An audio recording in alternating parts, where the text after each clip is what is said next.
ये वही सरयू नदी है जिसमें भगवान राम ने जल समाधि आज की कहानी में मैं आपको अयोध्या में बहने वाली सरयू नदी के स्नान के बारे में बताता हूँ। एक बार लक्ष्मण जी तीर्थ जाने के लिए श्री राम जी से प्रार्थना करने लगे। श्री राम जी ने यात्रा करने के लिए उन्हें आज्ञा दे दी, लेकिन आज्ञा देने के बाद राम जी मुस्कुराने लगे। लक्ष्मण जी ने कहा, भगवान, दास से कोई त्रुटि हो गई क्या जिसके कारण आप मुस्कुरा रहे हैं? राम जी ने कहा, लक्ष्मण, समय आने पर तुम्हें खुद ही समझ में आ जाएगा। लक्ष्मण जी तीर्थ यात्रा जाने के लिए तैयारी करने लगे। गुरुदेव श्री वशिष्ठ जी ने यात्रा का मुहूर्त श्रवण शुक्ल पक्ष पंचमी का निकाला। मुहूर्त के अनुसार सूर्योदय के पहले स्नान करना था। लक्ष्मण जी को तैयारी करते करते रात्रि के 2 बज गए।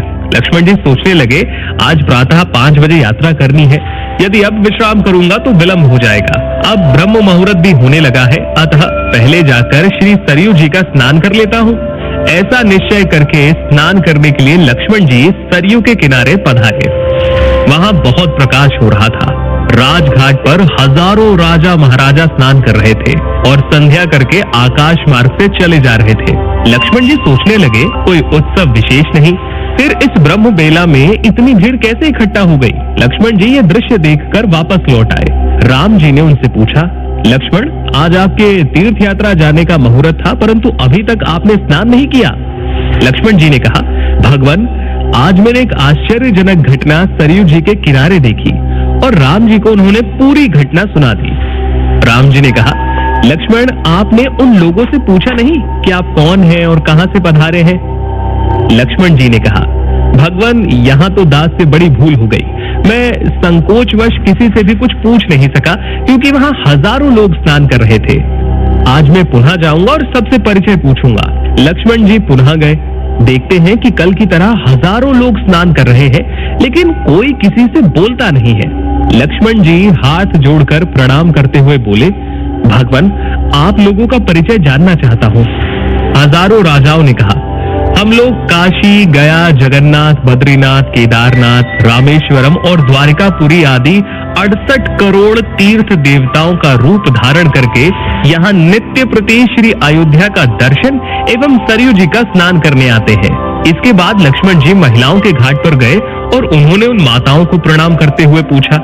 माताओं ने कहा, हम गंगा, यमुना, सरस्वती, ताप्ती, तुंगभद्रा, कमला, कोशी, गंडकी, नर्मदा, कृष्णा एवं क्षिप्रा आदि भारत की हजारों पवित्र नदियां नित्य प्रति श्री रामपुरी का दर्शन एवं श्री सरयू जी का स्नान करने आते हैं। उस समय एक विकराल काला पुरुष आकाश मार्ग से आया और श्री सरयू जी की धरा में गिरा। थोड़ी देर बाद जल से निकला तो सुंदर रंग का, हाथ में शंख, चक्र, गदा आदि धारण किए हुए प्रकट हुआ। लक्ष्मण जी ने ऋषियों से पूछा, भगवान, ये देवता कौन है जो अभी काले थे और अब गौरवर्ण यानी कि सफेद रंग के हो गए हैं? ऋषियों ने कहा, लक्ष्मण, ये तीर्थ राज प्रयाग है। लक्ष्मण जी ने सारी घटना राम जी को बताई। राम जी ने कहा, भैया लक्ष्मण, इस पुरी के दर्शन एवं स्नान हेतु 68 करोड़ तीर्थ अयोध्या आते हैं और आप अयोध्या छोड़कर अन्य तीर्थों का दर्शन करने जा रहे थे। इसीलिए जब आपने मुस्कुराने का कारण पूछा था, तब मैंने कहा था उचित समय पर आप स्वयं जान जाएंगे। अब आप निर्णय लीजिए कि आपको तीर्थ यात्रा में जाना है या नहीं। तो ये कहानी है अयोध्या दर्शन और सरयू। दोस्तों, अगर आपको ये कहानी पसंद आई तो इसे लाइक करें, शेयर करें और कमेंट करके बताएं कि कहानी में आपको सबसे